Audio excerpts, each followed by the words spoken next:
So I first met Hugh Hefner in 1996 at his birthday party in South Beach, Miami. Had a great time, super nice guy. Met him very briefly, stayed there, partied till about 1 o'clock in the morning, and he was still there going at 1 o'clock in the morning, and he was about 75 years old. But super nice guy, came in the robe, a couple girls with him, that kind of thing. And I know this, by the way, I should just say this. I know that since Hef died, there's been a lot of controversy. You know, I've been watching this new documentary. Really is very critical of Hefner and accuses him of all kinds of improprieties with, you know, all kinds of different celebrities and women and all that. I didn't know any of those things, obviously. I mean, I was not in that circle that deep or anything like that. There are a lot of people in the Hef universe, you know, when he was alive, but I was just, you know, an outsider. But at the end of the day, the reason I wanted to do this post is because people ask all the time, you know, how have you interviewed self-made millionaires and billionaires over almost 40 years? And here's the answer. You go where they go. Now, granted, going to the Playboy Mansion after I got to know Hefner and I got the invites all the time, you know, not all the time, but on a regular basis to these parties and to these gatherings, was not the worst place. Like, I enjoyed it immensely, right, for obvious reasons, just because it was a fun place. Nothing crazy ever happened when I was there. They weren't sex orgies or anything like that.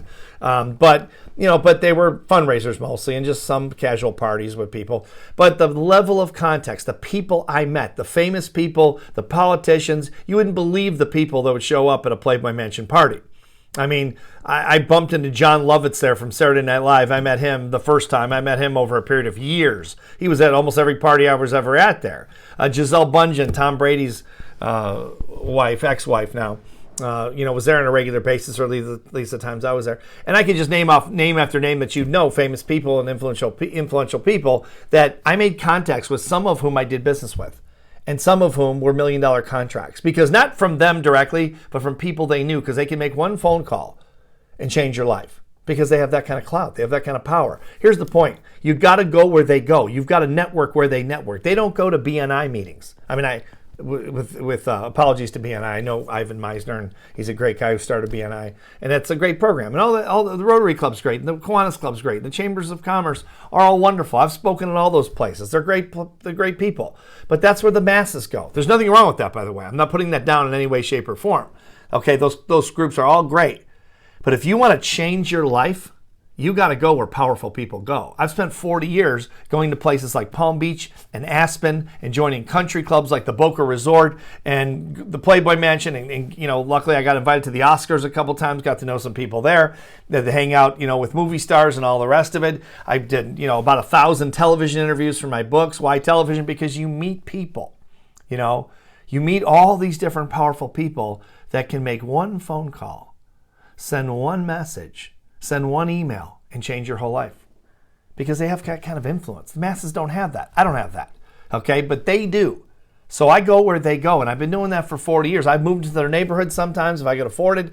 I've joined their clubs. I've gotten to their networks. I've done whatever I could to get into those circles. And people say, why? A lot of times they go, why? Is it just flash? Well, no. I'm not saying it's not fun. Sometimes it's fun. Sometimes it's not. But Playboy Mansion was always a blast, by the way. Always a blast. I never saw anything inappropriate at all. I'm sure things happen there I have no idea about, but I never saw anything inappropriate. All I saw was people having a blast. One night I got to party with Hefner's kids, two sons, and Cooper and Marston, and they were fantastic. And P did, all these people. So I'm just dropping names, but there's all these different people. But it was a lot of fun. But sometimes it's not fun. But the bottom line is the power of the people. The potential power of the people you meet is just hard to... These are some of the most famous people and powerful people and influential people in the world in all these different high-level network venues.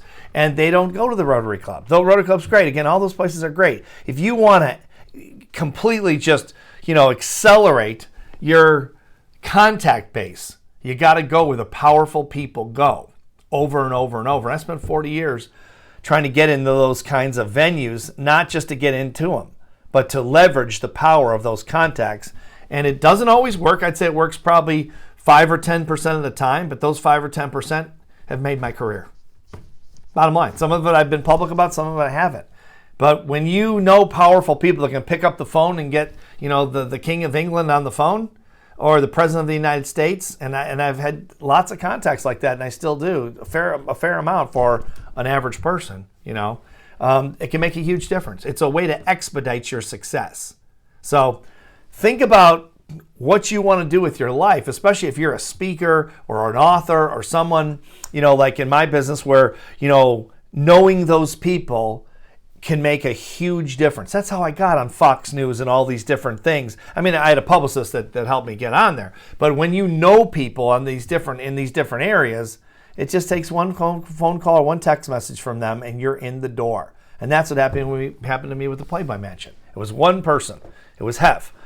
And it was a couple other people that kind of sustained it over a period of time. But it makes all the difference in the world. If you want to really expedite your success, go where the rich and powerful go.